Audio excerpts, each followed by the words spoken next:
The only thing on the agenda is But I wasn't, I didn't really have to define. All right.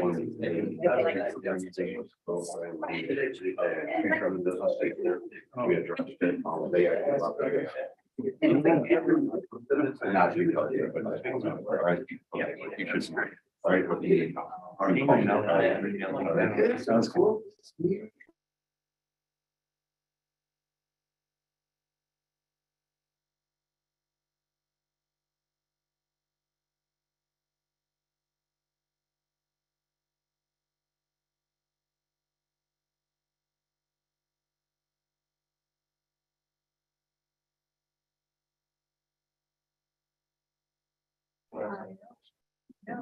Yeah.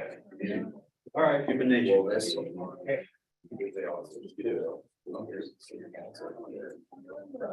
Oh, yeah. Okay.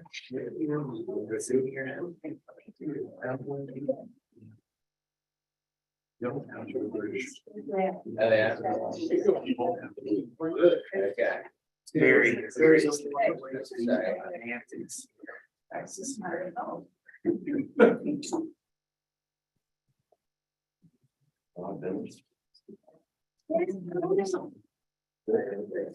Yeah, I do some flexible ones sometimes. When he's got my eye and I might pay it very. All my others are like.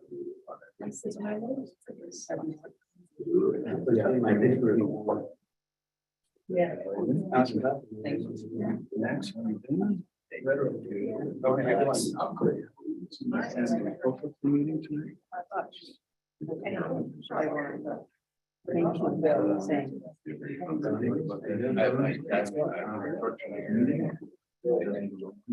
We did.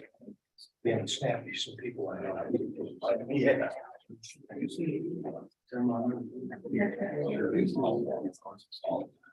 Oh, that's what you said. No, this is first number. Oh. Oh, good to know. See if you guys. Like just watching my kids. Yeah. So. When you get to the first agenda item, what I would suggest is that we do the motion open hearing. Yeah. Have a discussion. Discussion if needed. Good. But we'll set the stage. Oh, yeah, absolutely. But I would suggest. Yeah.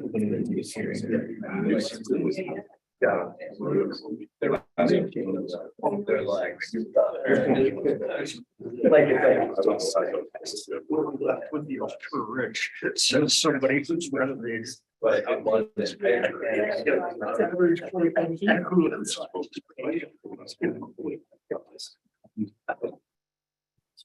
Maybe they just don't want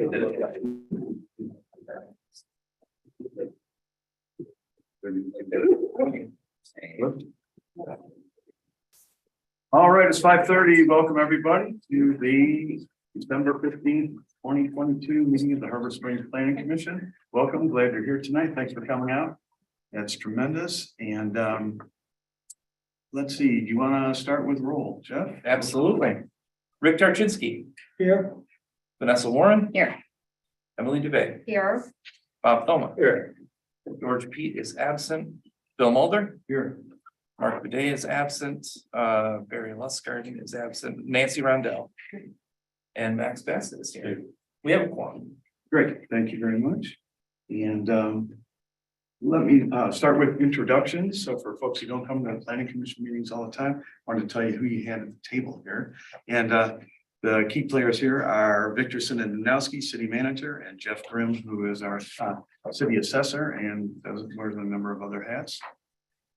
The rest of us are just regular residents who have volunteered to be on your planning commission. And we have Max Bassett, our student representative. So Max has been good enough to come and sit through these very technical and very lengthy and sometimes challenging sessions. So and he's been a big help. He's a voice that we don't always hear in our town. So that's great. All right. First thing on the agenda is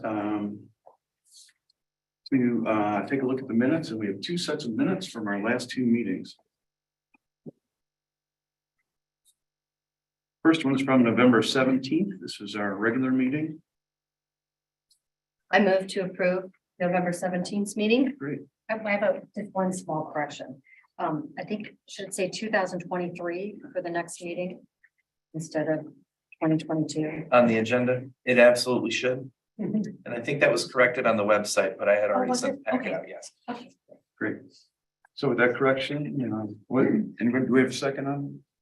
it? I'll second. Approval of the minute? Nancy Rondell seconds it. So all in favor, please say aye. Aye. All opposed, say nay.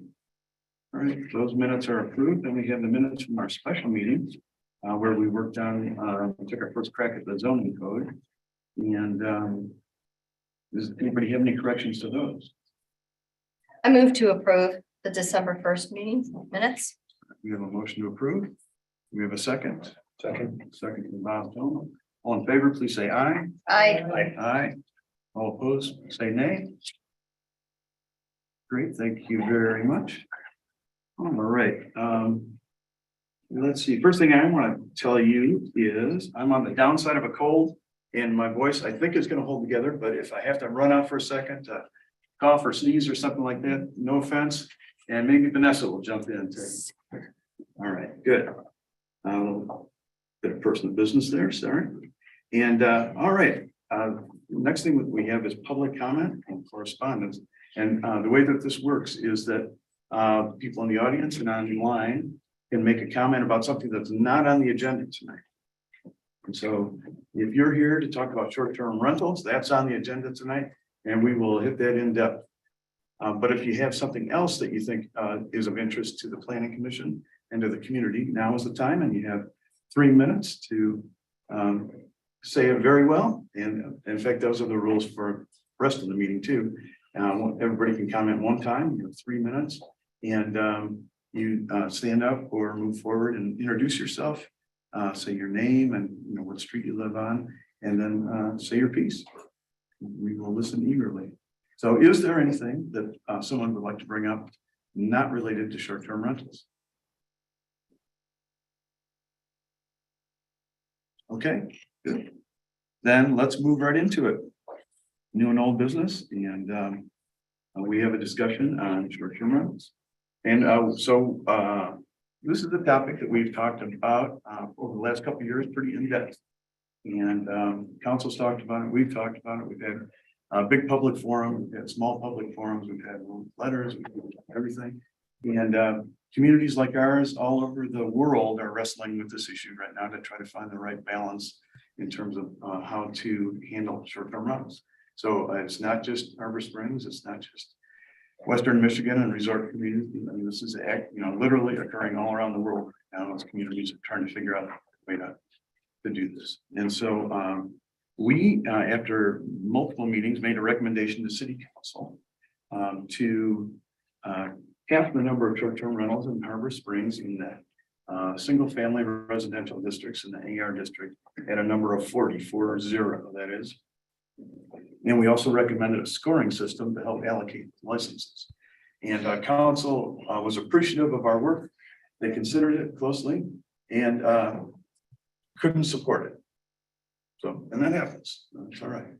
And they asked us if we would take another swing at it, get some more public input, do some more thinking on our part, and see if there's a recommendation that we might be able to offer them that they could act on. So that's why we're here tonight. We've advertised this as a public meeting, and so that's why we're going to get a lot of good input tonight. And so what I would say is, don't feel bad, don't feel mad. These things happen, and council really is appreciative, and community is appreciative. We're all trying to find the right answers. That's why we're here. What council didn't like was the number. They felt it could be unfair to existing license holders, and what would happen to them if they have some rentals already booked for next year. And they felt that the scoring system was kind of complicated and yet too vague. So they asked us to take another look at that whole thing. And so because we've been around this topic so many times, I have a thought about how we can attack this thing tonight to be productive and to be efficient. And planning commissioners, I'd like to ask your approval to focus our meeting tonight on 4 key questions that I brainstormed for us. And those key questions are what criteria do you favor as a requirement to receive a short-term rental license? What approach do you favor for the allocation of short-term rental licenses if there is going to be a limited number? And what's the right number of short-term rentals in R1X and AR zoning districts? And then what they're at now. And are there any other process changes or enforcement ideas that we could recommend to council? So, could I ask you, do you feel that this would be an efficient way to address tonight's meeting is to focus on these 4 questions?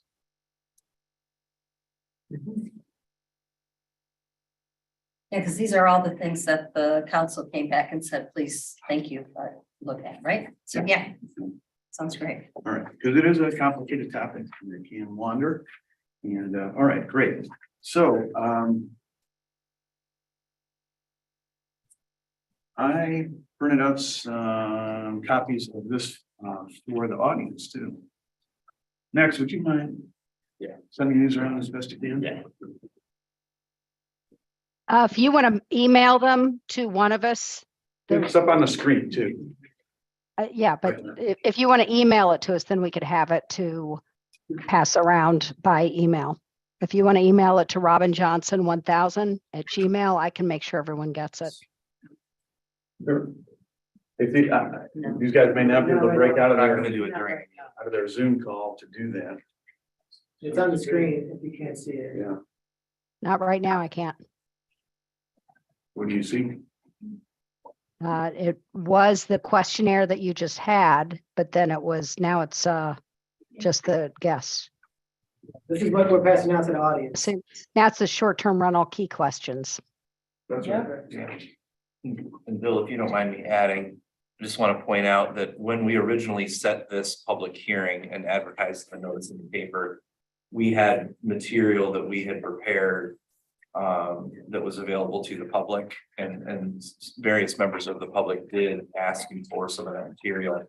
And that material was the material that was also submitted to, because we scheduled this public hearing before city council made their decision and their guidance towards us. So it's not necessarily, that material is kind of outdated. So for anybody that still is referring to some of the information there, it's no longer accurate and should be dismissed, because we're going to be coming up with something different tonight from that, just as a point.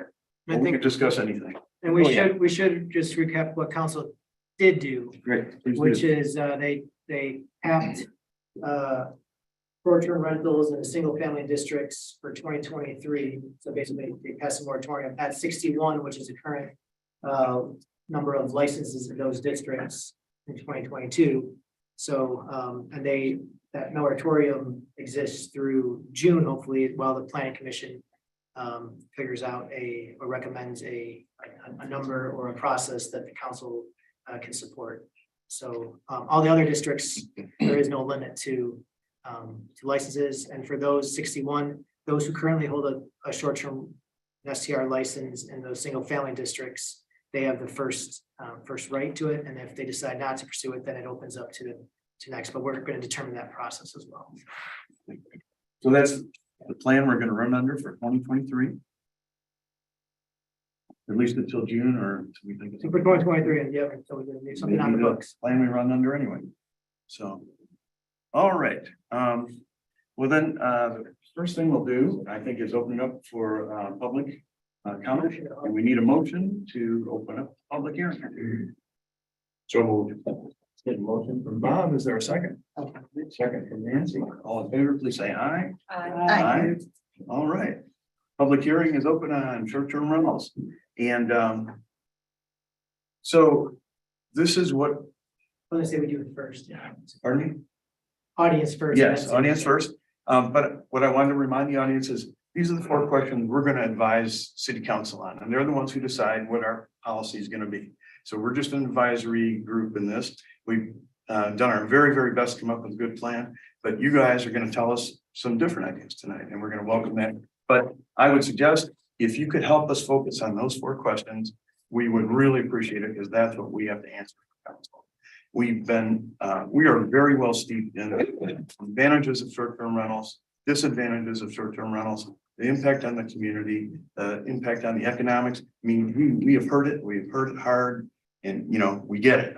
Now, if you could help us, with a specific policy recommendation on these 4 topics, that would be the very most valuable thing that you could do for us tonight, because that's what we have to advise council on. So, all right, members of the audience, what should we know? Janet? Janet Stewart, 410 Pine Street. I have a question first, because I'm trying to figure out. I know there's at least one individual in town who has multiple rentals. I'm assuming there are more than one individual. Does the license pertain to, say I own 3 short-term rentals? Do I have to apply for one license or individual licenses for each of the properties?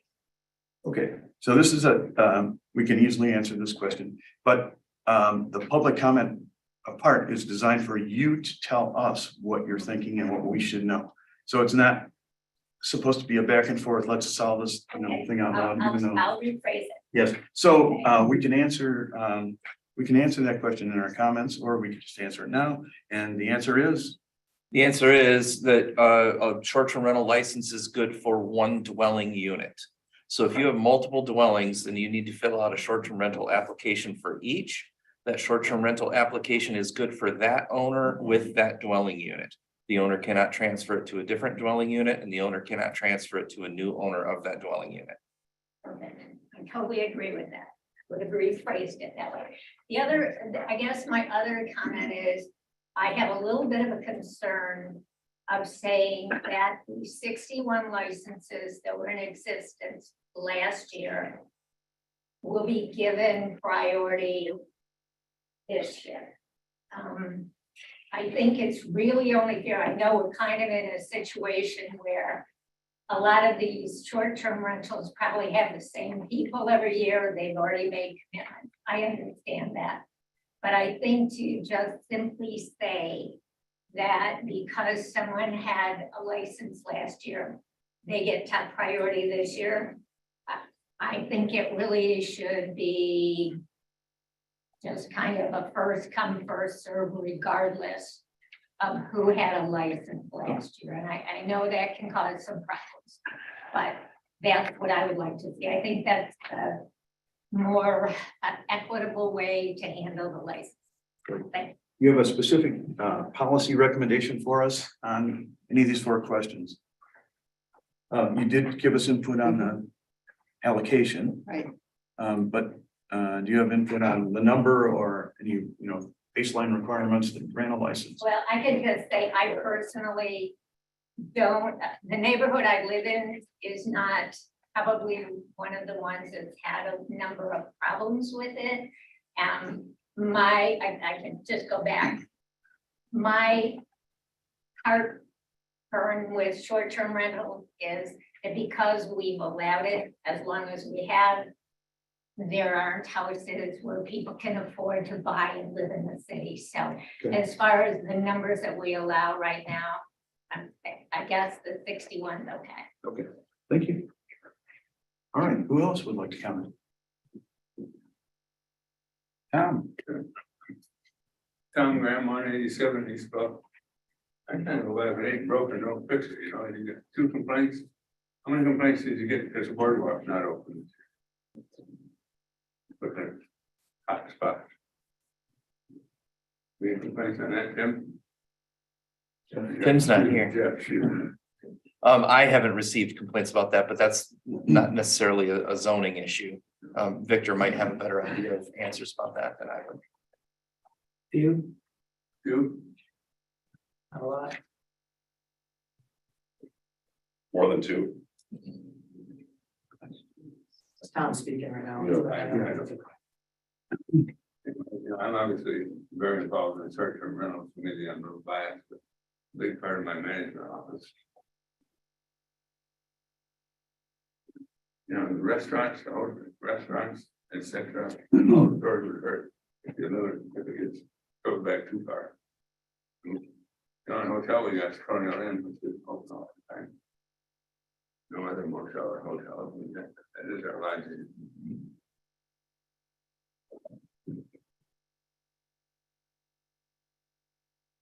All I gotta say, I think this.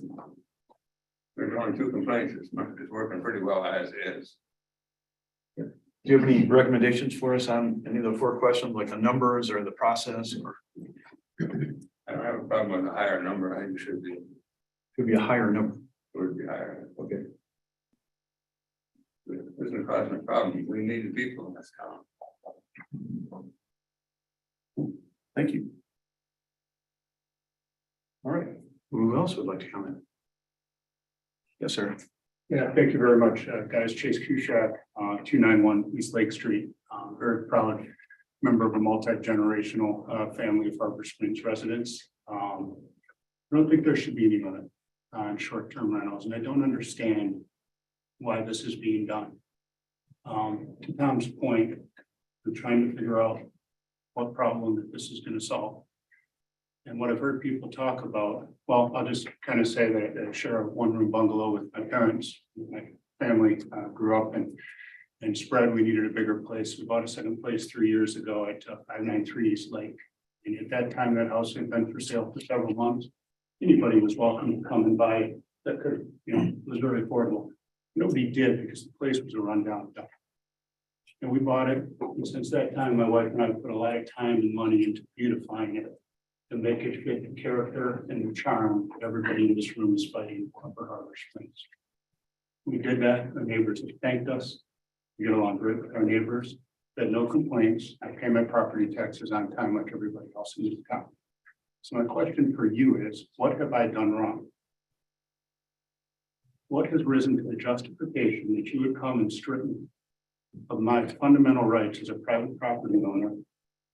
Have people visit my house when I want and whomever I want. Because when you start legislating for people's preferences, and that's all I've heard. All I've heard is a few people have whispered to a few council people throughout the years, and maybe they would prefer to have somebody next to them 12 months a year that's the same person. And they would prefer not to have somebody looking at them that they don't know. But that's preference, and that in no way raises to the point where you're going to strip the people of this town of their fundamental right as private property owners. Sometimes I rent to my friends, sometimes I rent to my family. If other people can tell me that that's not okay, what's to keep me from looking at my neighbor that's a permanent residence and say, you know, Uncle Bob that comes here to the barbecue every Sunday? I don't think he fits the character of this community very well. I like the way he parks, and I can hear him talking on Sundays. That annoys me. Because if we're going to lay that law down for some people, we have to make it even. And a blanket stripping and justification for the right of homeowners to control who's at their home is unjust, and it's not solving a reason. So my recommendation is, if there's a specific problem, 2 a year or whatever it is, maybe it's more, the short-term renters are causing, we go after and we address those issues. If there's excessive noise, it's bothering somebody to the point that it's obnoxious, we have a law against that. We can fine them. If you want to raise the fine to make it more of a deterrent, great. Somebody does damage to somebody's property, go after, throw them in jail. But don't punish the rest of the people that are law-abiding citizens that are trying to contribute to the character and charm of this community and strip their rights for no arbitrary reason. Focus on the issues when there are issues, and let the rest of the people in this town have their rights. Thank you. Hey, Max, can you do the timer again? Yeah. Timer? Yeah. Great. All right. Who else would like to comment? Yes, ma'am. Jennifer Plancato. Our residence is 531 West Summit Street.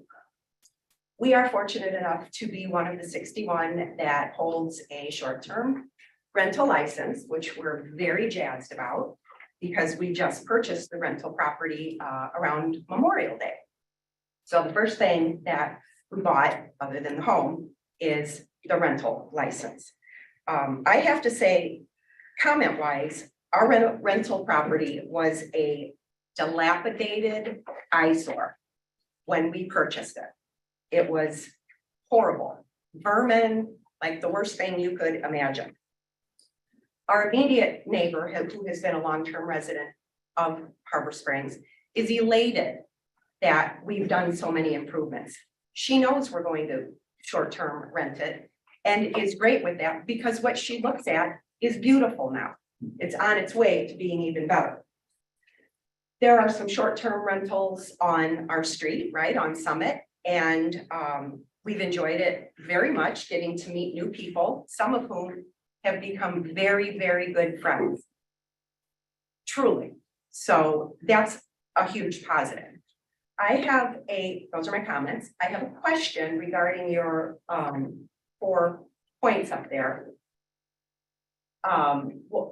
Regarding how you're going to come up with the rationale for or monitoring the process, the enforcement.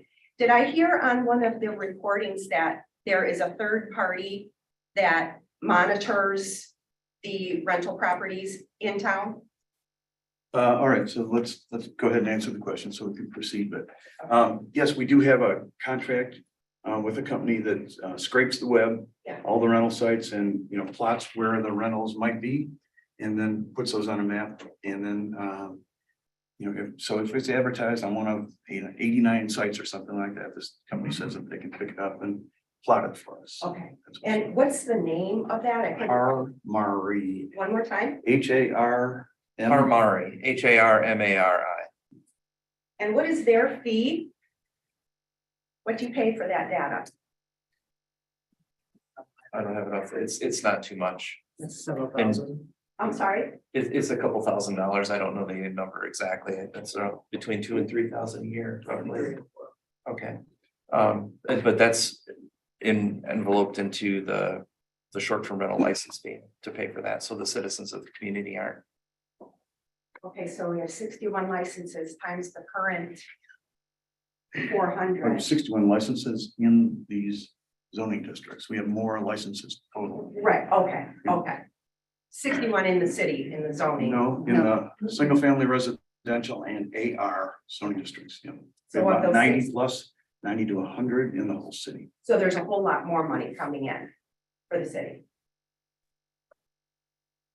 With the licenses. Is there, I guess, a point you're trying to make? Yeah, I'm getting into too much discussion, so Well, this is okay, your I'm time trying. to tell us. I gave you my comments and I'm trying to find out, address your points that you put up here, that if we have this system that's scrubbing the web that we're paying thousands of dollars for, I don't know that anybody with a short-term license knows that that was even going on or that their license fee was going toward. So that is part of my point, is just trying to understand Okay, what happens with the fees that are already established and enforcement ideas, that sort of, so if we've got someone scrubbing the web, that's a form of enforcement, you know, so that everybody stays above board. yes. And thank you for answering what company it is, and thank you for answering the approximate amount that our dollars go toward to pay for that service. But like in my comments, I think that Harbor Springs has had short-term rentals for decades, and it's worked out really well because it allows visitors to come enjoy our beautiful, quaint town. Great. So thank you. Yeah, and if you were on the planning commission, would you set a limit or it would be unlimited? I think that if a limit were to be set, that there should probably be some sort of a formula that's put in place, formula for the fee for the license and a formula for calculating. We have this many properties, and what do some other similar sized communities use as their formula, Yeah. rather than just, we're gonna limit it at. Yeah, we did an in-depth benchmarking of resort towns in Okay. western Michigan. And you know, we have about 15 or 20 data points about what other towns are doing. And I can share some of those with you. That'd be great. Yeah. What is the percentage seem to be, Bill? There are quite a number who completely forbid short-term rentals in residential districts. They allow them in their downtown areas or waterfront district or whatever. There are quite a few who have unlimited, no license, Wild West. Anybody can do anything. And then there are a group that keep it around the 5% to 10% in their residential 5 areas. to 10. And what's Harbor at right now? We are at about 10% of our total housing units. We're about 60 out of 1,000, so about 6% in Okay. the residential districts. Okay, so we might have a little bit of growth room, which opens up Yeah. a little bit of more opportunity for people to visit. So just Thank you. two data points for everybody. Petoskey completely forbids short-term rentals in their residential districts. And Charlevoix has capped it at 40. Traverse City completely forbids short-term rentals in their residential districts. And yes, they do have hotels. Great point. How'd you know I was gonna say? I knew it. I knew it. So, I'm, Yeah, can I have it? Yeah. Okay, thank you. thank you. I'm Eric Weinsma. I'm a resident. I live at 233 East Bay Street. I also spend a lot of time in Grand Rapids. But what my suggestion, I'm gonna take all my questions and try and turn them into Yeah. a recommendation, because I'm catching what you're trying to do here. My suggestion is that we need better communications between us as business owners. Jim Blancato is a business owner. All these people are owners, where our companies are brick and mortar companies, and it's a rental house. And as you alluded to, Bill, it's a substitution for hotels. You mentioned Traverse City, Petoskey, and Charlevoix, all of whom have hotels. Petoskey has 16 hotels. So I don't know if that's included in your unit mix when you're talking 5 to 10%. I think it's important to get into that. And I think it's important for the rest of us as owners to get communication from the city. In my case specifically, my wife and I are in the real estate business. It's what we do. I have renovated 4 homes here in the last 4 or 5 years. So that means I've bought 4 rental licenses, cheerfully dropped those off with my application fee. In exchange for that, though, I have received 0 communications from anybody other than here's your license.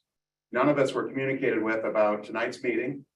None of us received any notification about any action that we could or should take. As much as we appreciate your time here, I think we've got a little bit more time to spend on this, because if you're not communicating with us, who are you communicating with about it?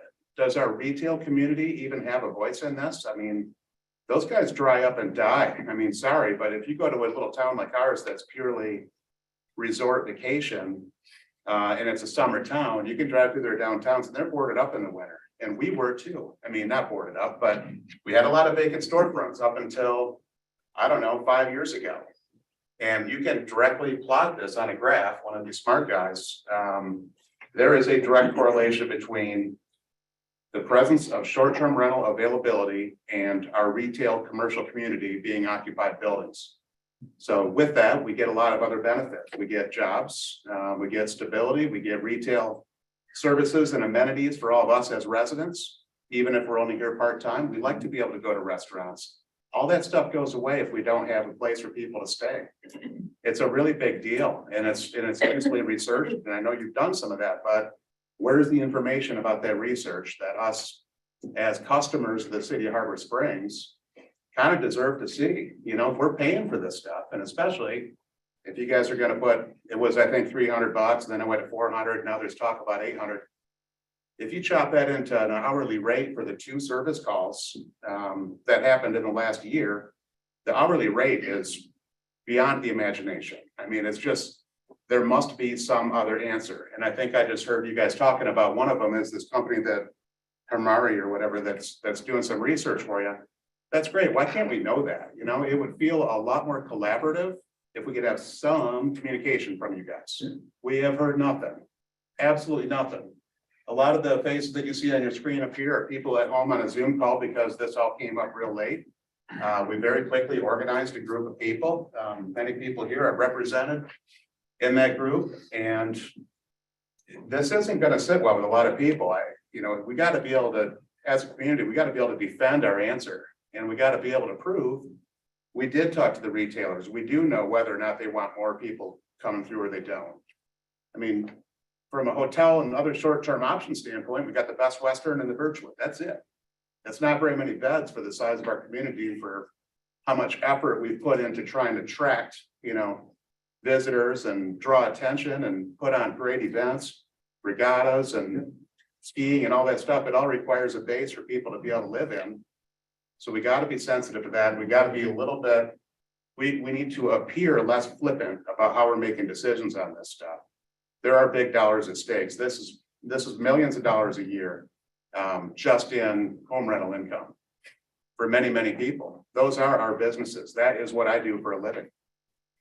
That's part of the game. So we need to hear a little bit more from you guys on what's going on. Great. It feels like a sneak attack otherwise. Okay, all right, thank you. I acknowledge that, appreciate it. And do you have a recommendation for it? On any of these? Yeah, my recommendation was we need approvable format in terms of how we're going to ascertain who gets licenses and how many there ought to be. What would be an appropriate amount?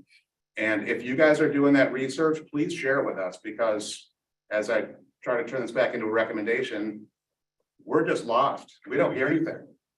We're paying our license fees. We are taking the rents and putting it back into the properties. If I could show you pictures of the houses I've done, I think you'd say, thank you, nice job, I think I These saw are good those. things. They look great. Yeah, look really good. So why not So the- encourage The that? amount, the quantity needs to be defendable and explainable. Yep. And then, the process to allocate licenses needs to be what?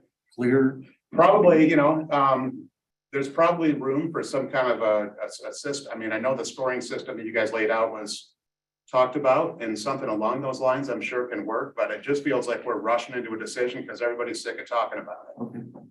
All right. I take that as your main point. Thank you. That is it. All right.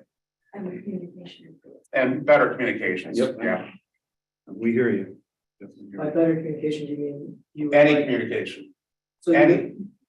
So the 2 years of meetings and communications we put out for public hearings and notices of meetings doesn't count. Correct, because none of us have ever been notified. We have. So you want to be notified individually, is what I'm getting at, as an individual, like I'm mailing to you that there's a discussion. Or an email, sure, anything, but you know what I've heard? If I'm spending $400 per year per license and I hear zero. I just want to make sure, I just want to make sure I clarify what kind of communication you want. There you go. Please understand, Because we live on Summit, when traffic was routed down Summit, when there was some infrastructure work being done, I think it was a sewer or a water line or something. We got great communication on that. We had a flyer, a map, that was wonderful. And we can certainly utilize technology. Send an email to everybody that holds a license that something's going on. That'd be awesome. You don't even have to put a stamp on it. please understand that we have to be very cognizant that we're not choosing a side in who we're representing when things are coming to the planning commission. As you guys are all here today, we also have a large group of people within the community that do not like the idea of short-term rentals. And if we reach out and email you directly, telling you that there's a meeting coming up and you should go, they would accuse us of picking sides and stacking the deck, guiding the planning commission on what direction. That's not true.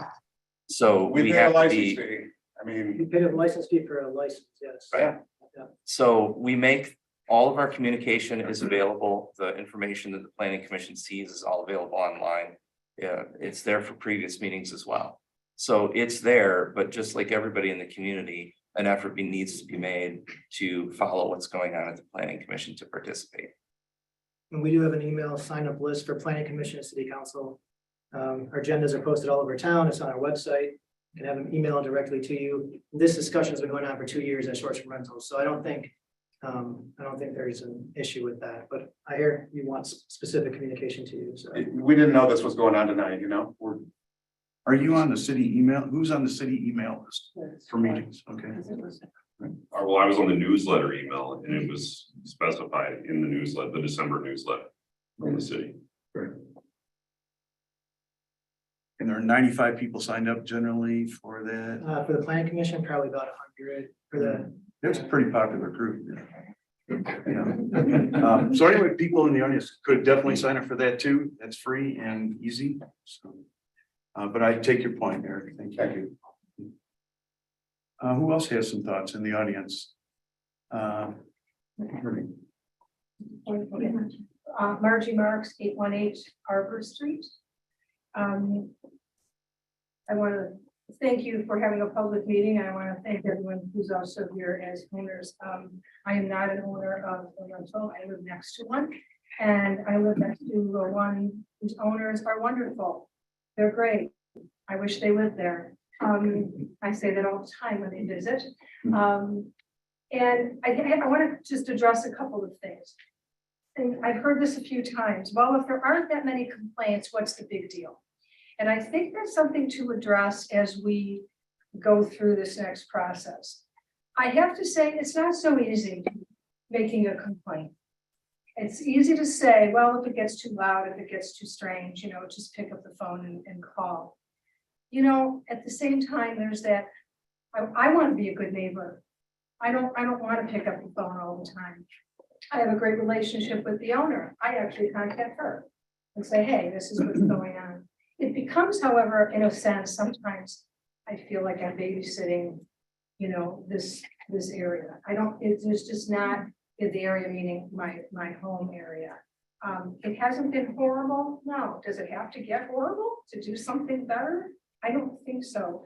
I did do some research. I brought this up at the council meeting that, we have about 1,100 people in single family residences, and the rentals equal about 5.5%. So I know rentals aren't going away. I think we can do better. I understand the gentleman in front of me. I get that. It's your property. You should be able to do what you want to do, and you've been here for generations, and I honor that. And I think that's true. I think we can do better. I think we can find a balance. I think it's not all or nothing. I don't want to see every residential area turn into a rental city and not having a neighborhood feel. There's nothing better than the neighborhood feel that I moved into full time 4.5 years ago, and to kind of feel like, who's that? Where are they? Who are they? It's strange. So the communication piece, I think, has to go both ways. I think that's really important. Everyone needs to know what's going on. And the other part is, it is a business. You're right. You're business owners in a residential area. So there's that, it's hard to take that on. Elizabeth said Eric is killing it. Sorry? Might want to go on mute, everybody. You're not automatically.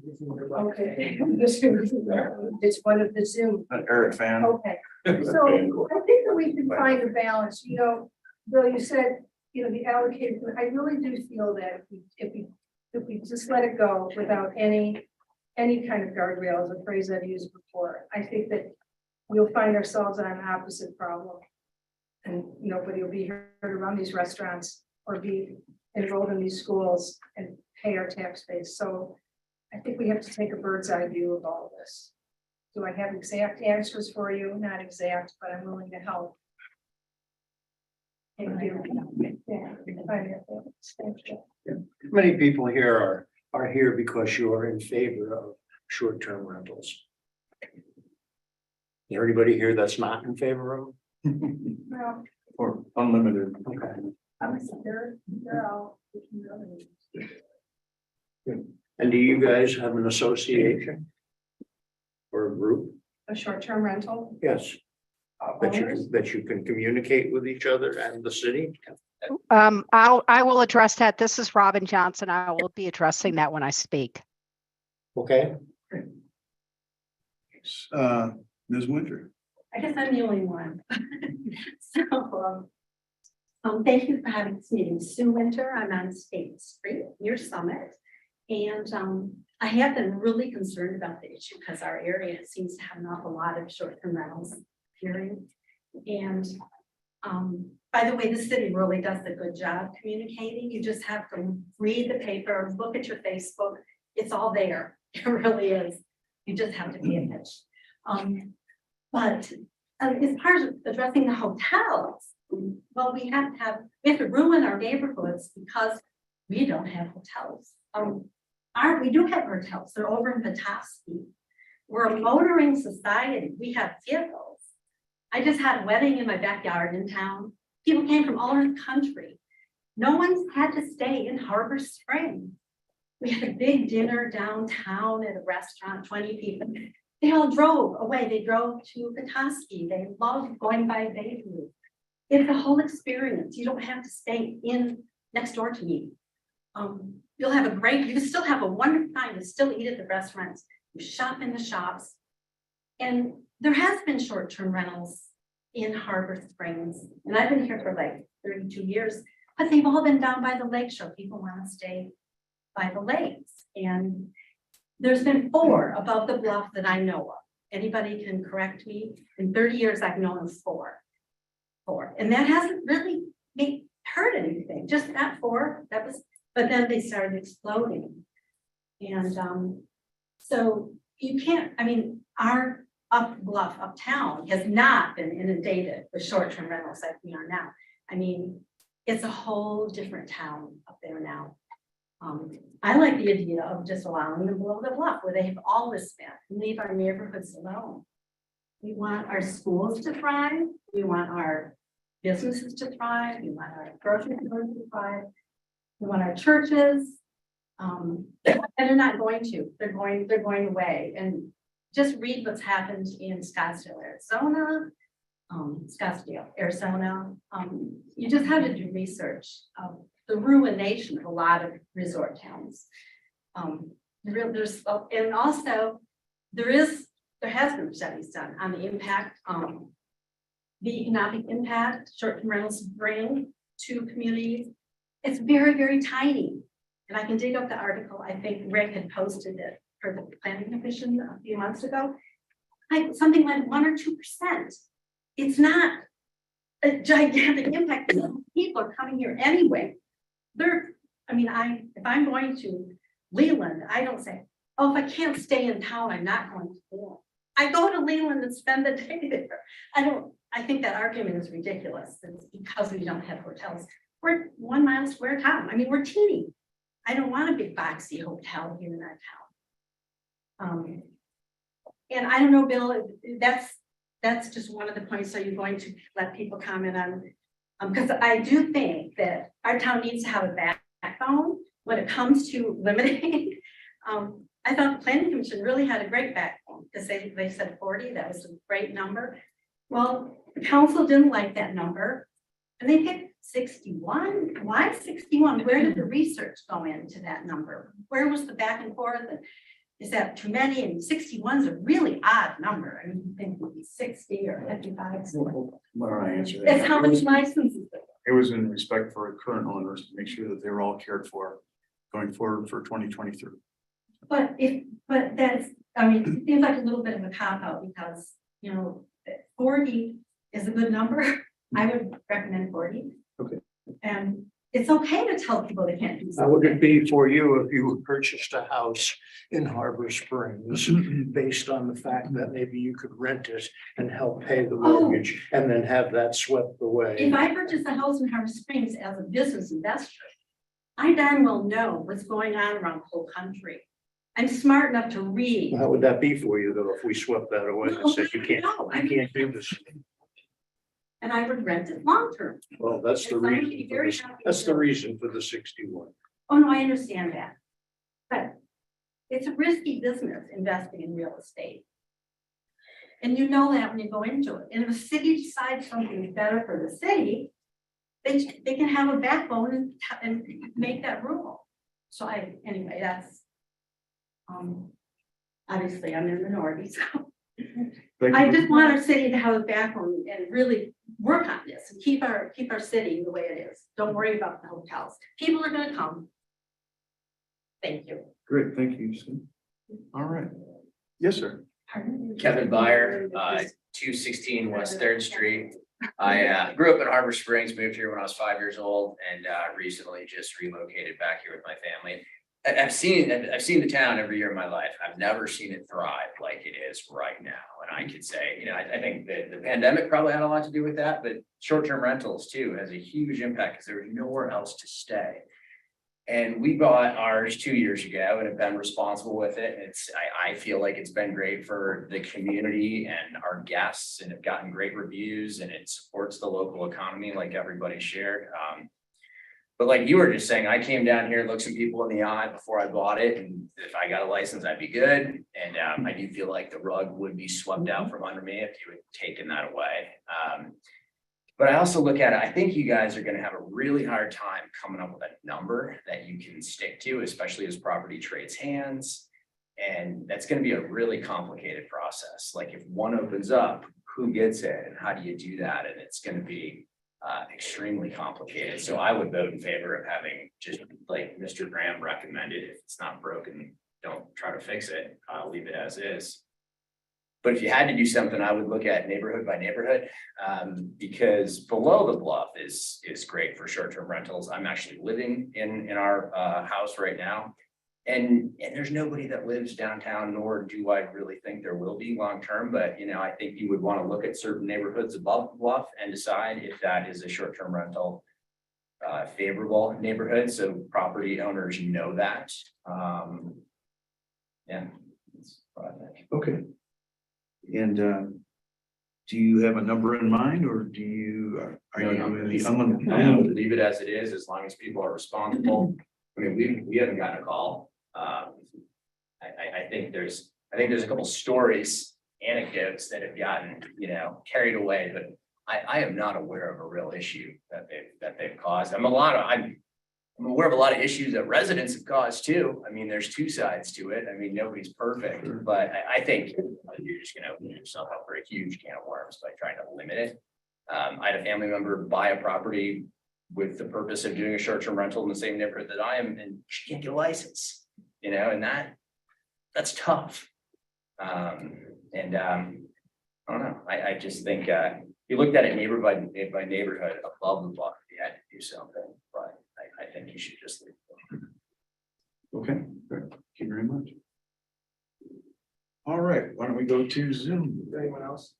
Yeah, oh, is there? Yes. Yeah, I'm Lee Tegman, the Realtor here in town, not nearly as long as Tom, of course, but have a vested interest because I also own a home on Second Street with my mom and brother that we built just over 20 years ago, and we've rented that out long-term, we've rented it out short-term, and there's been years we haven't rented it at all and used it just for ourselves.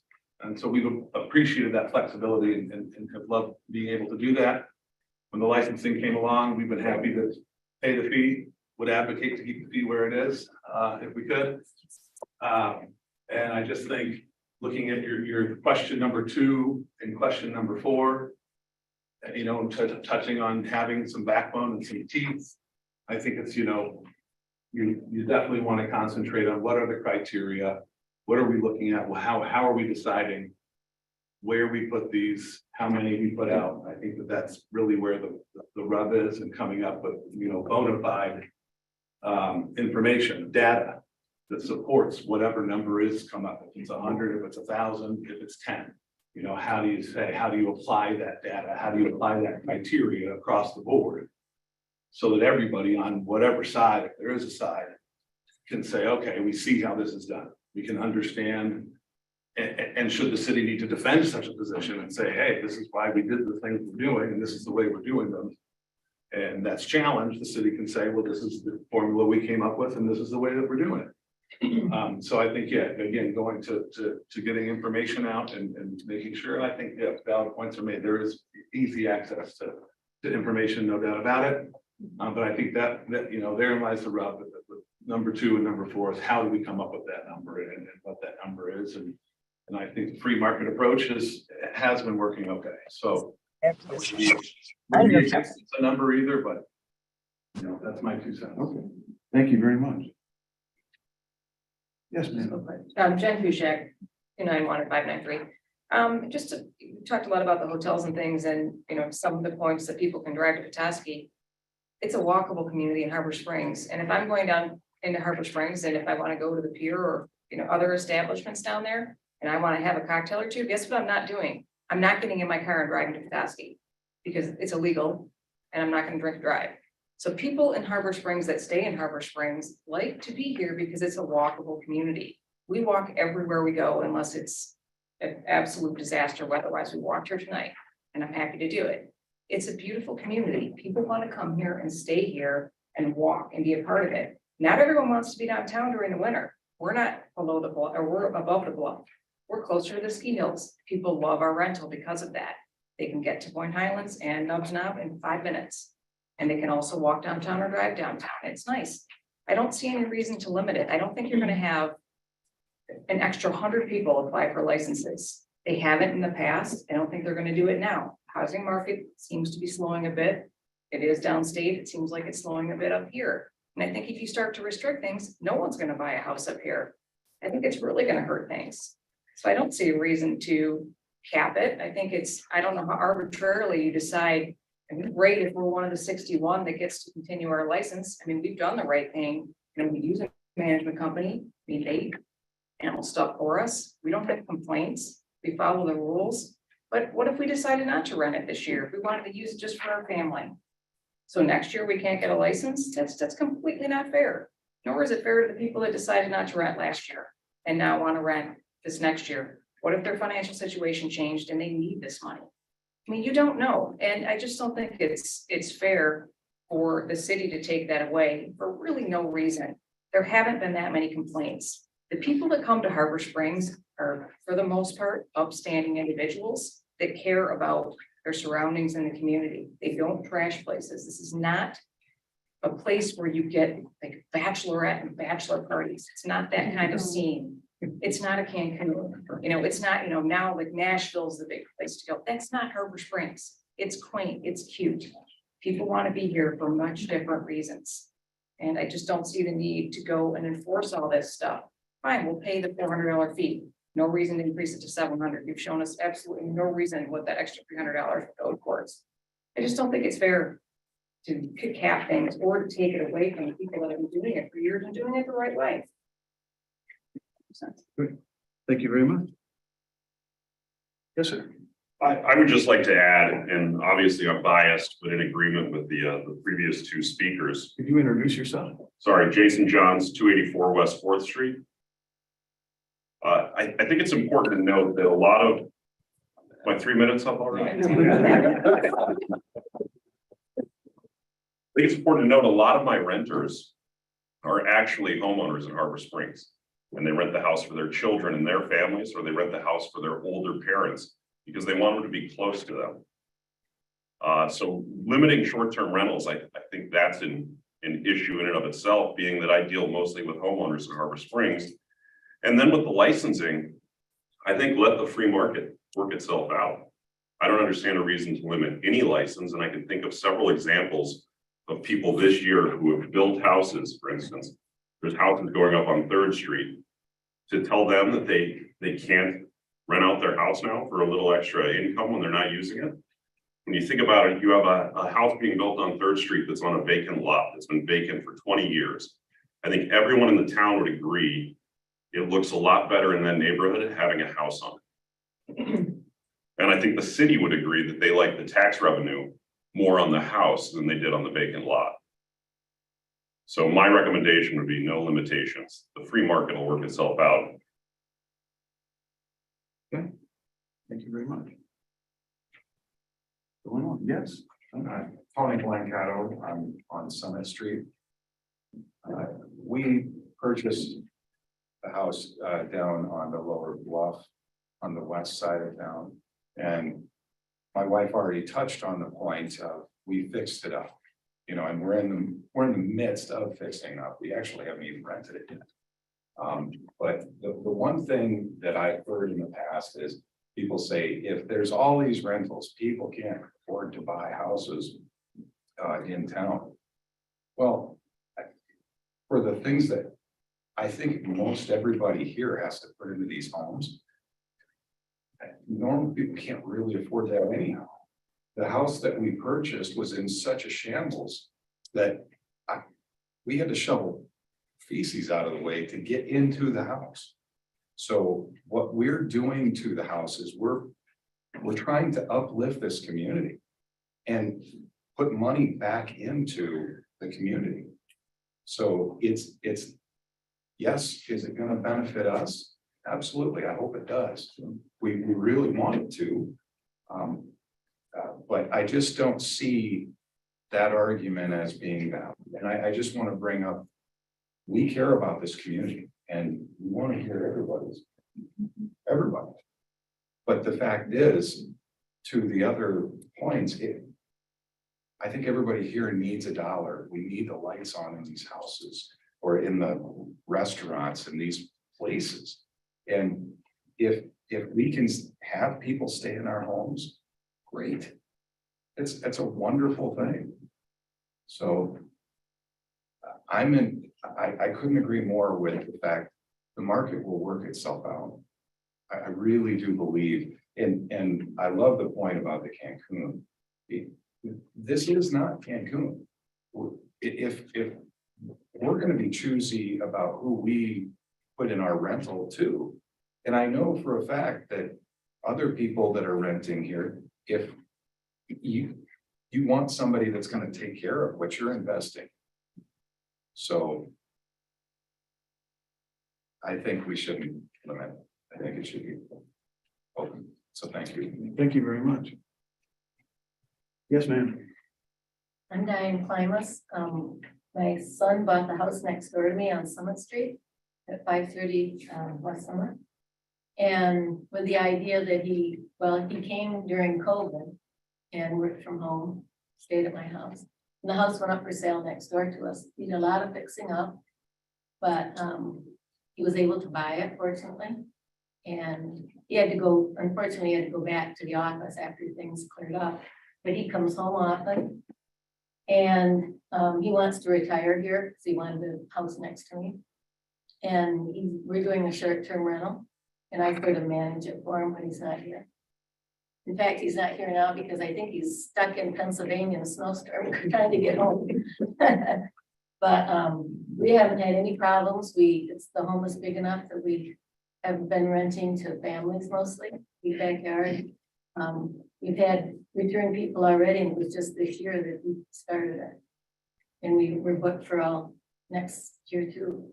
And they like the idea that they walk downtown, and we're pet friendly, so they walk their dogs up the cemetery hill and up and around. And you know, they spend money here. They go to restaurants. They have takeout. And I don't think we should limit. Okay. No limit. No. Thank you very much. All right, now let's go to Zoom. Robin Johnson, I know you're dying to tell us what we need to know. Thank you, guys. Tim, I want to start, not Tim, Jeff, sorry, you are not your dad. I want to start with your very first comment is that we have heard it hard, that you've heard of the advantages and the economic impact. I don't think you really are, because I think if you truly were listening. That was Bill, that was me. Bill, thank you. Okay, thanks. I can't, at that point I couldn't say, okay, wait a minute, I'm going to start my timer because I want to make sure I don't go over. Anyway, so I truly don't think you would be making proposals to cut short-term rentals down to 40 if you really had been listening. Number two, I want to answer your questions. The first question is, what criteria do you favor as a requirement? Surprise, surprise, guys. I don't think there should be a requirement. I think there is not a crisis. You said something in the council meeting that there's a crisis and we need to work our way through it. There is not a crisis. It's a crisis is a crisis. 9/11 was a crisis. This is not a crisis. And I'm happy to pay a small fee. $750 was usury, but that proposal was completely usury. I'd like to know what does happen with the rest of our money. So you talk about this other company, Hammery, that's $32 per short-term rental. What's going on with the other 377? What approach do you favor for the allocation of short-term rental licenses? Is there a limited number? Right now, no. The House bill that was passed by the Michigan State House was talked about 30%. We aren't even close to that. We're 5.5%. Your next question is, what is the right number of short-term rentals? Again, right now, I don't think it's something to even consider because you are not being overrun by short-term rentals. Again, this is not Cancun. I thought that was a great point. Do I favor any other, what did I type? I can't see what I typed there. Not at this point. Now, other process, then the third thing I wanted to address is communication. You talked about that. I do think I have gotten a group of people, I mean, there are probably 75 people in this email chain. We Well, you just cut out, Robin. Yeah. She's gonna start a timer again.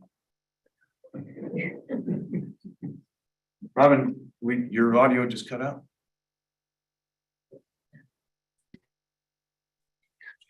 Can you guys hear me? Now we can. Okay, sorry. My headset went out. Yeah. For somebody to have, Susan stood up again, she said, it's been a problem. It has not been a problem. There's just no evidence of that. That's simply not true. Stay at my house. I have families come over and over. You cannot have a family stay at Colonial Inn. For 1 week in July would cost you almost $7,000. And Birchwood Inn is almost $3,000 or $4,000 to rent 2 rooms for a week. I mean, that's unmanageable for a family of 4 or 5. And we need short-term rentals for families.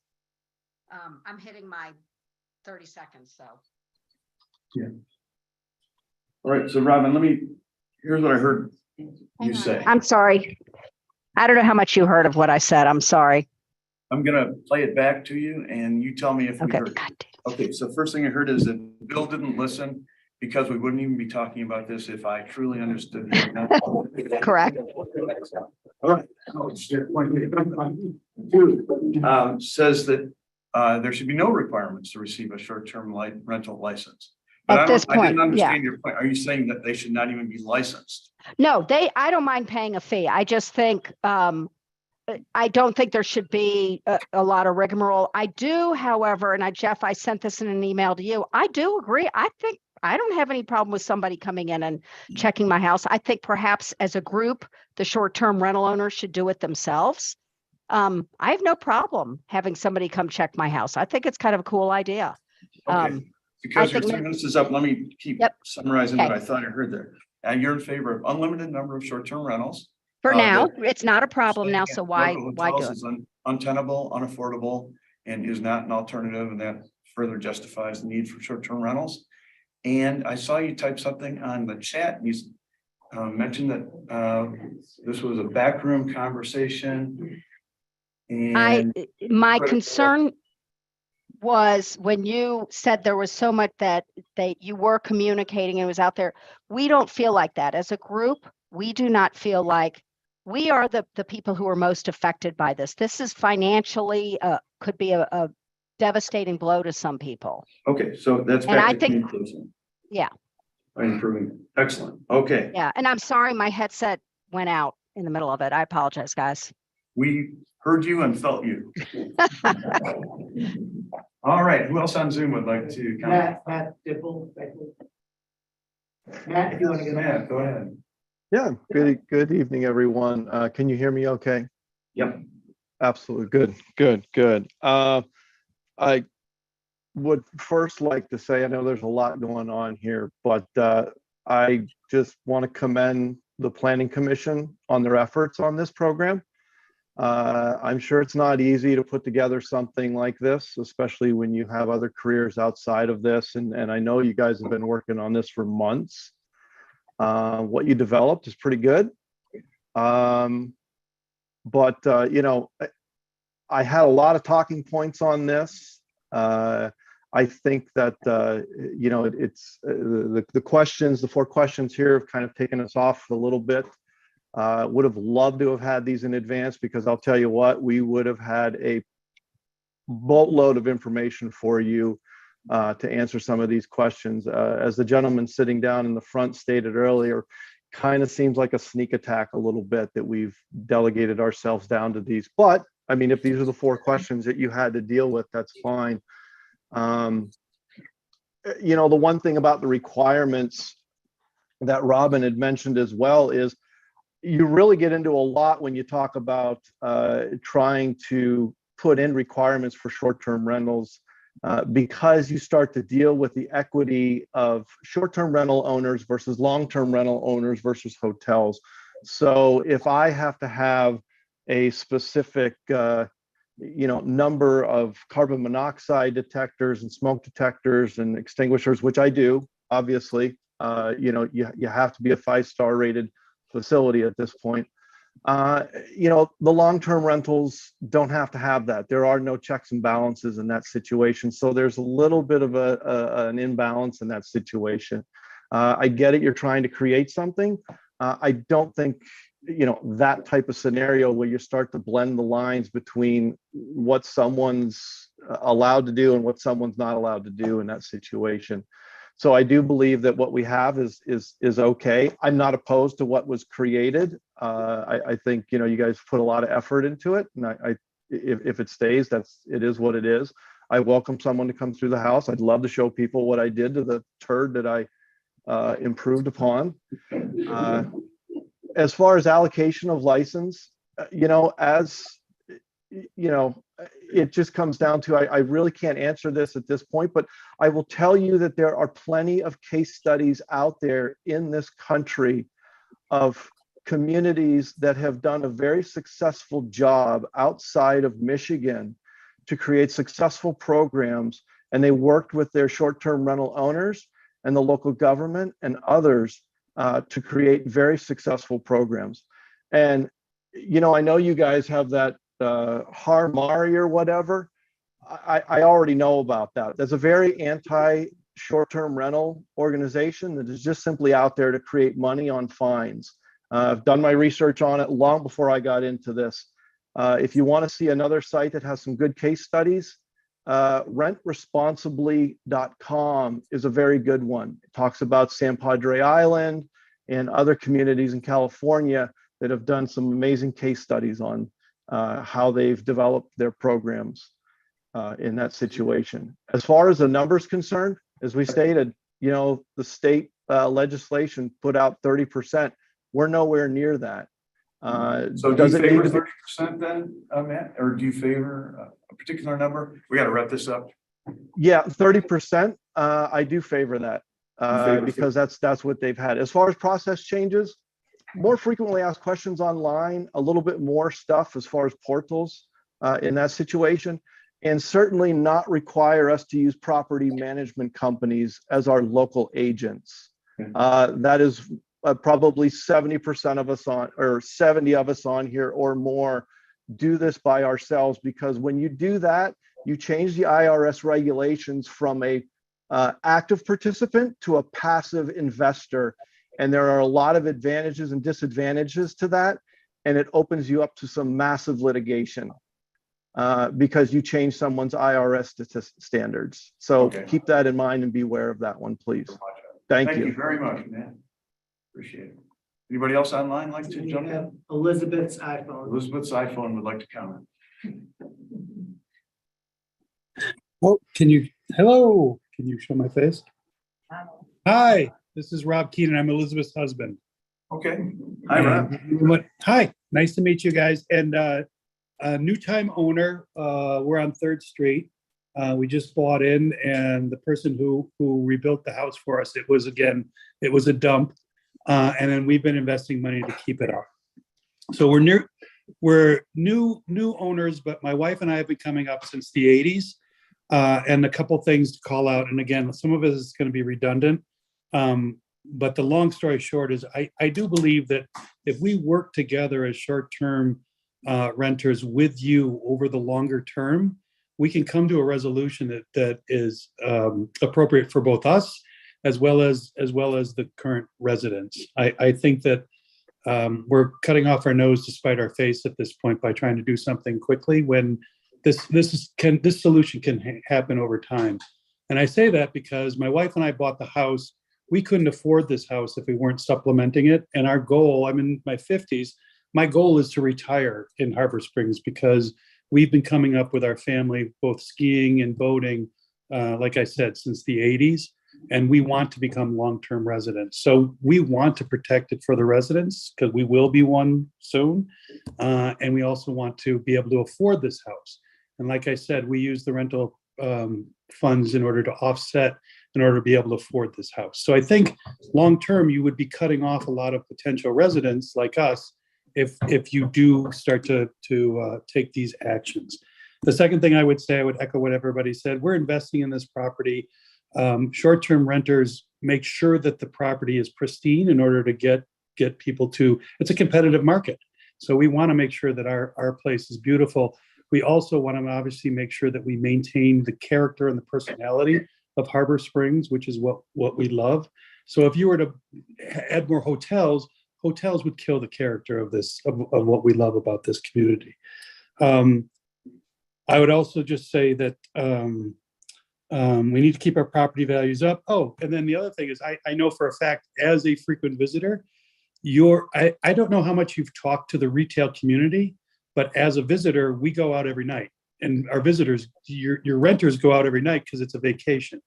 I would be willing to bet that residents don't go out every night to restaurants the way the visitors do. So I do think you will hamper the economy of Harbor Springs very substantially if you were to limit this. And again, I think that our efforts help the entire property values of the community. And I think that you would have some long-term financial issues if we were to start to shorten this up. So I believe in making sure that it is open, that there's no restrictions. And then over time, we work to address any concerns that have been brought up to make sure, because all of us are also owners as well as short-term renters. So we want to maintain the pristine community that's built here. And that's my 30 seconds. Thank you very much. Thank you. I appreciate it. All right, anyone else online like to comment? All right, well, that was some spirited input, very well thought out and very helpful. Really appreciate you coming out tonight. So I'd entertain a motion to close the public hearing on this topic. I entertain a motion. I move to close the public hearing. I second that. There's a motion and a second. All in favor of closing the public hearing, please say aye. Aye. All opposed, please say nay. Well, with that preamble, it's back to the planning commission. And council, again, so our role tonight is to advise council on some key questions. We can do that tonight.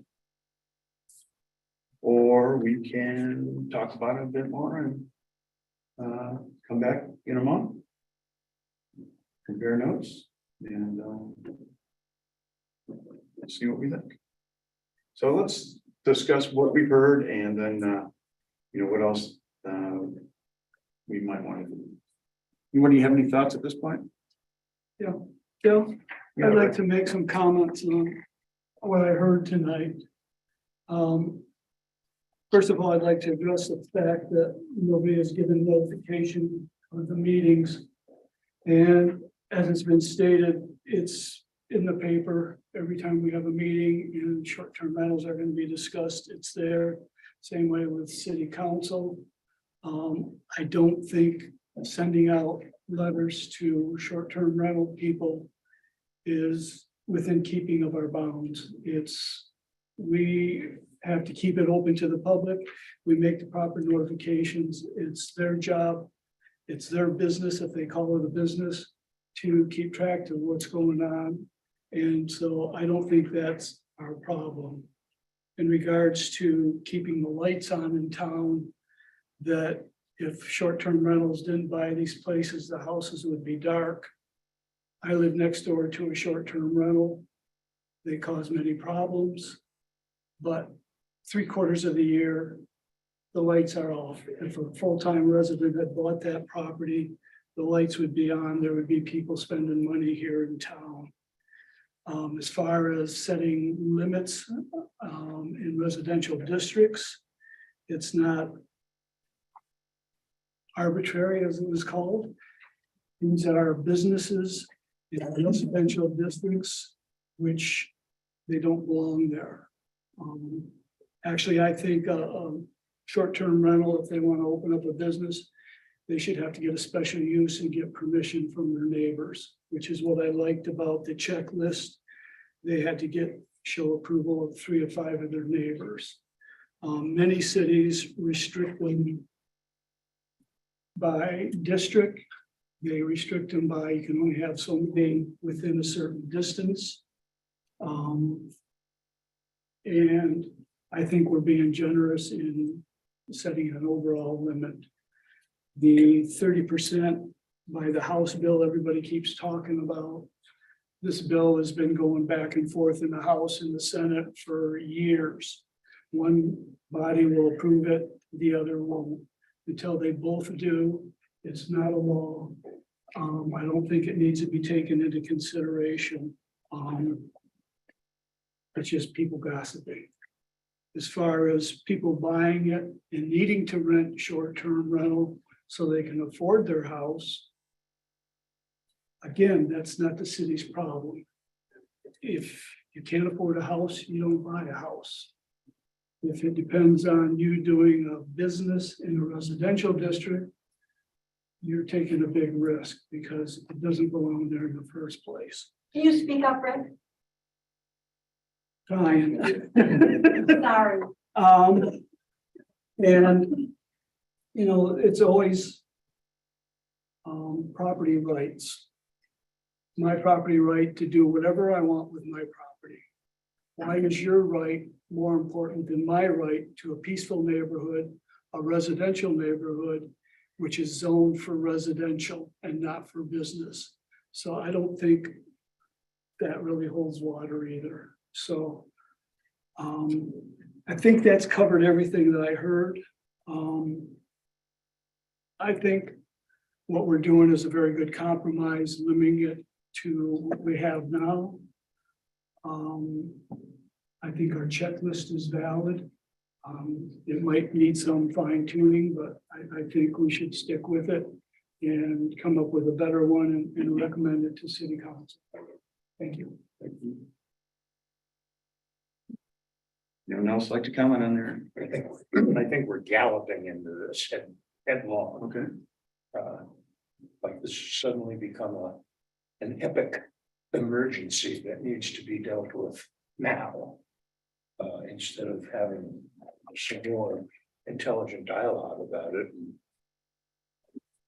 Council set the moratorium to June 30th to limit to the current number of. Say that again, I'm sorry. Yeah, council's enacted a moratorium going to be in effect until June 30th, if I have that right, Nancy. And it has the 61 current licenses for the residential districts, and the existing license holders get preference.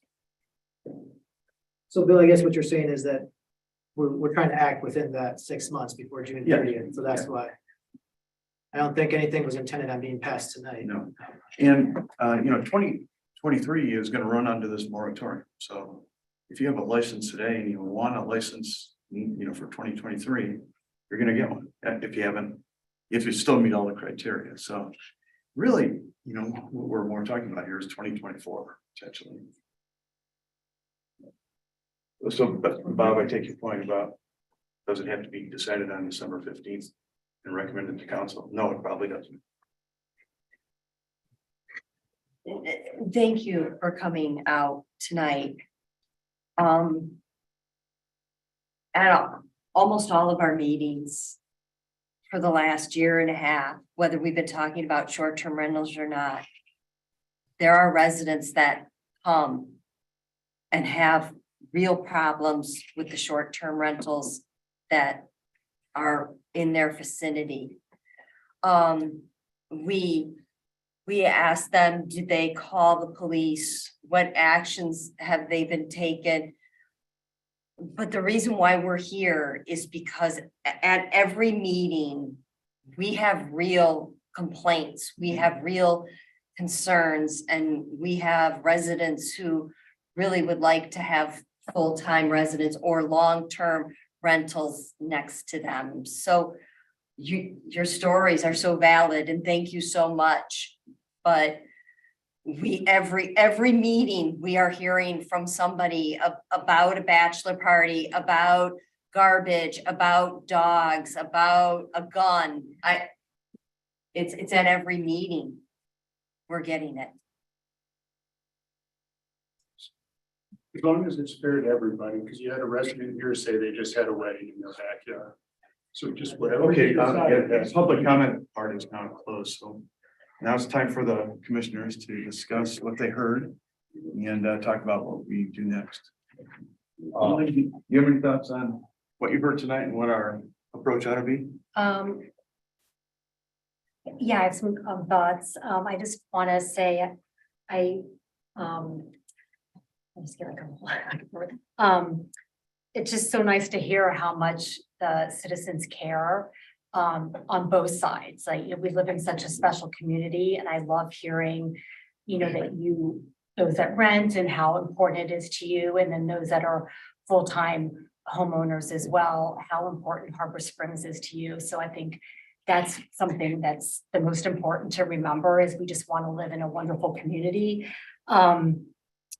I do feel like there could be some things to do to make everybody happy in some sort of way with a checklist. I don't think what we have is 100% good to go as it is right now, but some tweaking. And I do agree with Bob too. I don't think it's an emergency. I don't think we need to act on it tonight, which we're not, but absolutely to hear more and get more opinions is always good. And okay, great. And Nancy, I don't know if you want to comment or not. You don't need to. Nancy is our city council representative on planning commission. So ultimately, this is all going to come back to Nancy and her.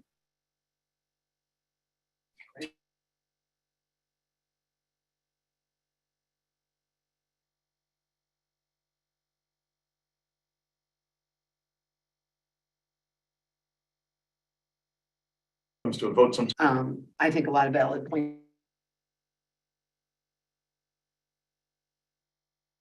were made tonight. I've read all the letters. And even though I'm fairly new on planning commission, I've been at most of the planning commission meetings. So I've kind of heard both sides for a long time. It's going to be some kind of compromise, because that's life, that we're going to have to come up with. So I really appreciate all your input. I really do, on both sides of the issue. There certainly is truth to both sides.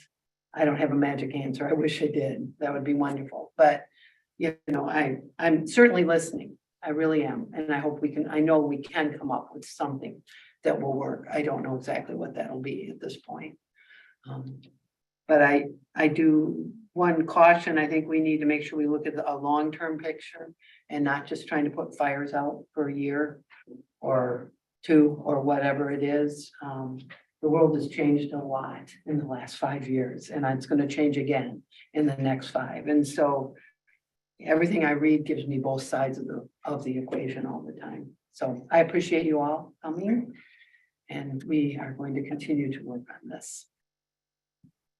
Max, do you want to talk to them? Yeah, so basically my takeaways from tonight are that, like, personally, I think that it's not fair to people that live here to not be able to say they want to rent out. So like, what I think should happen is people that are residents here, say within, like it says on the checklist, a 10-mile radius, like they shouldn't have to, there shouldn't be a limit for that, because I think anybody that buys a house right next to theirs wants to rent it out. I think that should be allowed, because they're improving their neighborhood. They live there, nothing's gonna happen, no parties, because they're right there. And then the other thing I wanted to bring up was the 30% of the houses. I was talking about like the total municipality, and I believe that we were only talking about the R1 district. So do you know like the percent for the entire town of? It's about 10%. About, so about the same. Okay. Yes, Okay. we're All right. 5-10. We have just under 1,200 residential homes within this community. We have 90 licensed short-term rentals. Some of those spill into the commercial districts. So we have approximately 7% of our housing market our short-term rental properties. That 90 is licensed and we're just guessing probably a handful of unlicensed. So probably closer to about 8%. All right, thank you, Max, appreciate it. All right, Mike, takeaways are, so impressed with the owners that have come out tonight and the work that you do and the care that you give your properties. It's really impressive and it's truly a benefit to the community. So thank you for what you do. And we will think of ways to communicate better, as we're legally square and everything. And what I take away is that there's some compelling stories that you've given us tonight, and you do fantastic work. So I appreciate that. And I also talk to people who are despondent, totally despondent about short-term rentals in their neighborhood. Just they're close to tears. It is not about number of police complaints. It's about the concept and the operation. I've caught myself walking down the street and there's a group unpacking at one of the houses on our street. And I got to slap myself and say, Bill, don't judge them. I find myself looking, is it families? Or is it a bachelorette party? Is it, how many cars are there? How, does it look like, responsible people, or does it look like golf weekend or something like that? So, I have to stop myself because I do judge, and my radar is on, and I'm looking at who's moving in and thinking, okay, I hope this is going to be a good one for the week. So, to offset the excellent benefits that come from short-term rentals, there are people that are they believe this is the #1 quality of life issue that they have. It's not noise, it's not playground equipment, it's not paid parking, it's short-term rentals, and they are just furious and despondent about how it works. So they may have to get over it. I hear you, Eric. The concept, Bill? The concept and the operation, yeah, and just not having regular neighbors they know. They don't want those people. Yeah. Here. So that's the other side of the story that council is looking to balance. And the other huge fear has been that it will just run away. So we talked about the market, free market, and I'm a free market guy. But the market running away, unlimited number, 20, 30, 40, 50%, become short-term rentals. So that's what people are really scared about. And council reacted by putting in the moratorium. So that, I think, was actually the highest priority, is to assure people it's not going to run away, until we get a handle on it. Chair, there's 2 comments on the chat. Presume that one said her hand was up, but that we didn't call on her. I didn't see the hand up. And another said they didn't know how to raise their hand. So I don't know. It's up to you if you want to open it up for those 2 comments or not. I think it's 7 o'clock. We got to get everybody out of there. All right, so I'll just respond. I'd be pleased to speak to the person directly.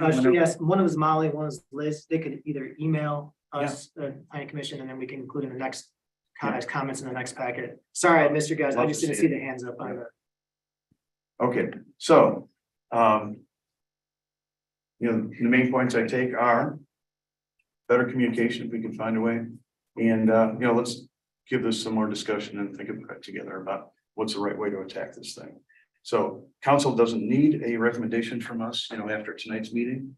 And, so let's sleep on it, put it on the agenda for next month or the month after. And, let's talk, let's, have more discussion. And, I'd love to talk to anybody. Victor and Jeff are also the main guys to talk to, and they'll transmit anything. So, Bill, if I may, is there, in the interest of, having each meeting move forward towards an end goal by June or July or whatever the deadline is there information that we can gather so that at the next meeting, we can move closer to deciding something, in that regards? Some information that you would like to see regarding what other communities do or anything like that, any direction that we can provide for information for you at the next meeting. good question. Can you think of any information we don't have?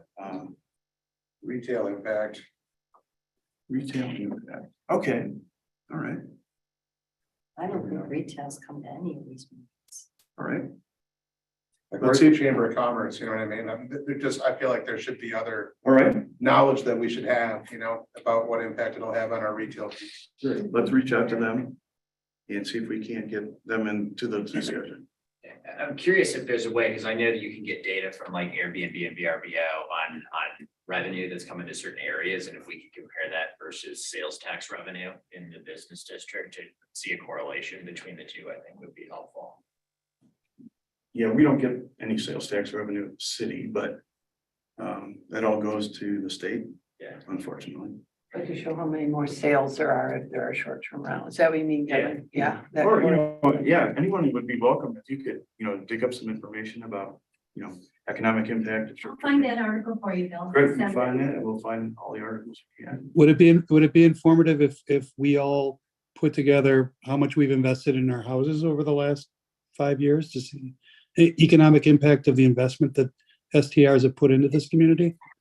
Because that's hiring people and building things as well.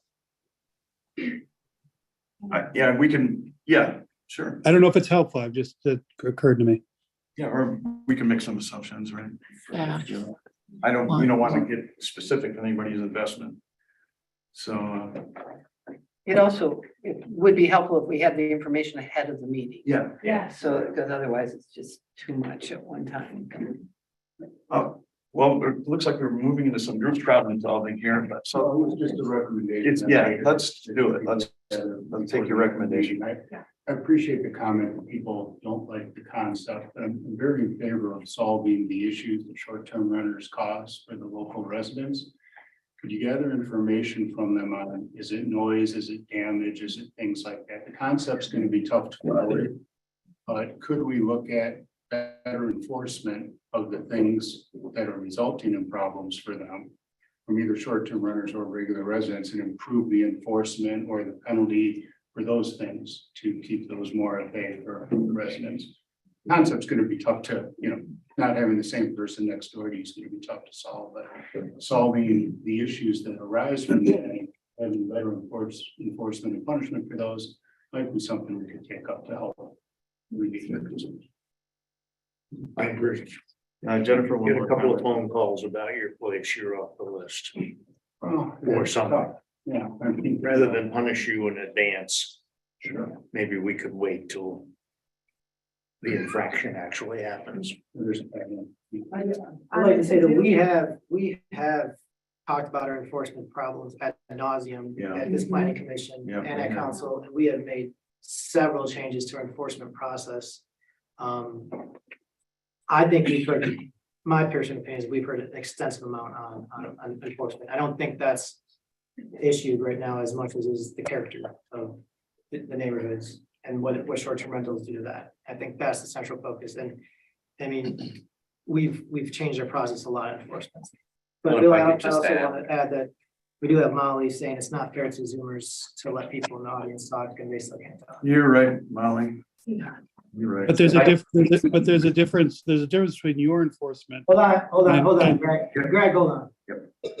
If I could just add a follow-up thought to what Victor said, I think realistically, we deal with two types of issues with short-term rentals. And I mentioned this briefly at city council when we were discussing. We have complaints regarding a specific issue that happens at a site. And those are typically the types of complaints we get: noise, parking, or garbage.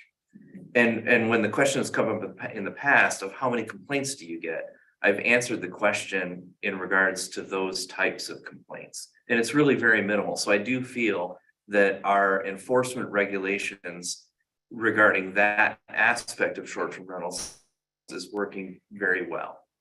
There's the other type of complaint that we get that you really can't address with regulation enforcement. And that's the complaint that I think is being addressed and dealt with on the bigger scope of things of how many do we allow in a neighborhood and things like that, is the complaint of the simple fact that there's more of them and they're expanding is changing the nature of our community. And that's the one that's harder to really address through enforcement regulation. and needs to be addressed through these other topics that we're talking about. Agreed. All right, so Molly brings up a great point. Here we are problem solving together in the room, and people on Zoom don't actually get to participate in that. So that's not fair to them. And why don't, so we've identified a couple things. If people want to put together some data and some information, I would welcome it. Let's bring it in before the next meeting, and let's make it available to everybody. Let me ask the planning commissioners, would you like to put this on the agenda for the next meeting, next regular meeting, mid-January, or you want to stew on this for 60 days? Get some input.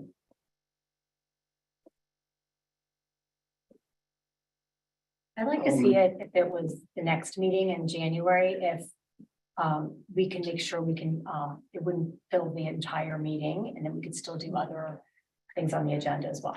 Can we put a time limit on agenda I items? suppose we could. I mean, I don't know if that's okay. But say, okay, we're gonna give 30 minutes to short-term rentals and then whatever else ends up on it.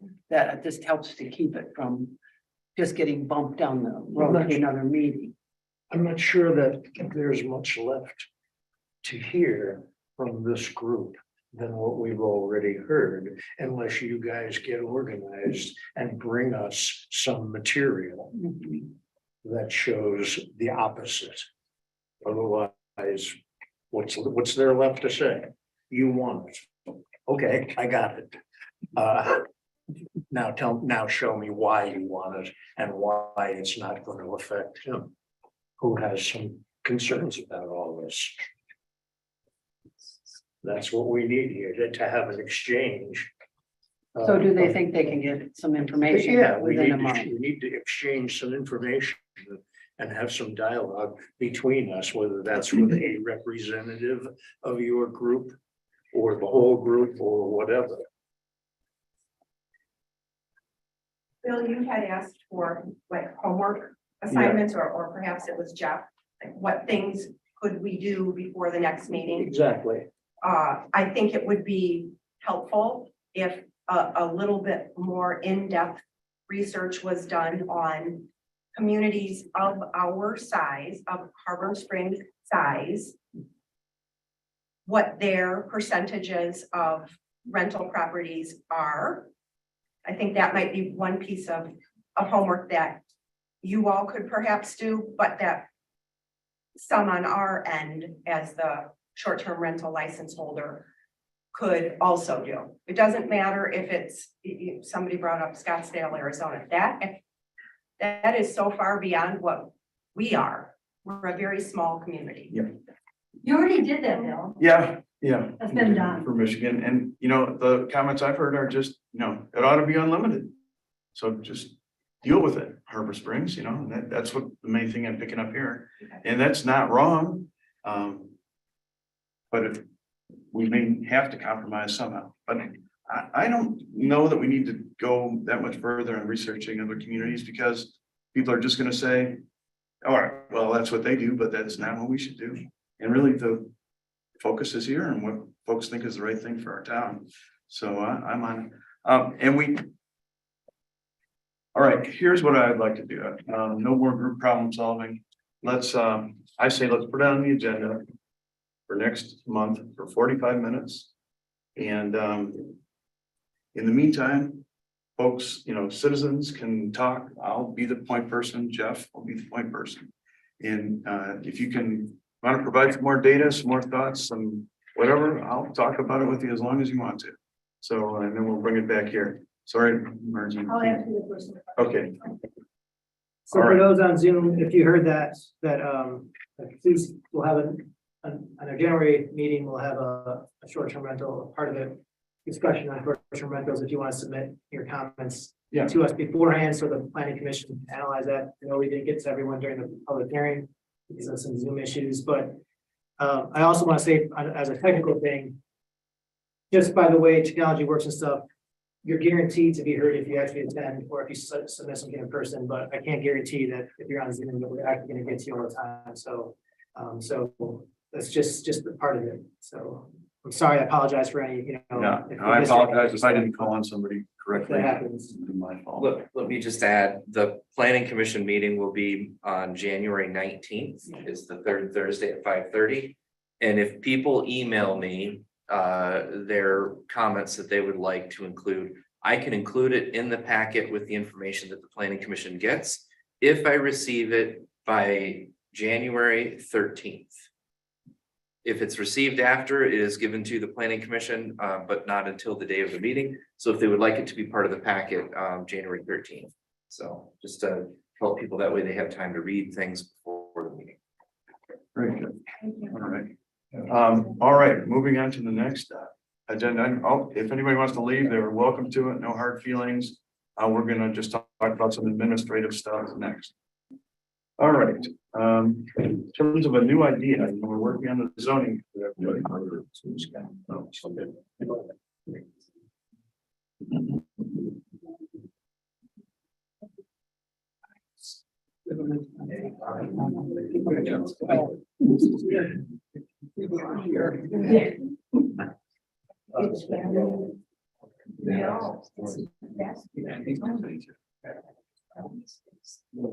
Thank you, guys. Thank you.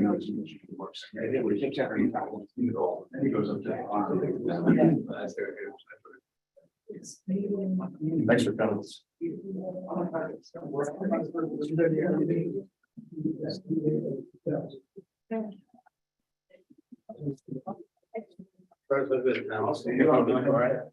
You can take it out to the hallway. Yeah.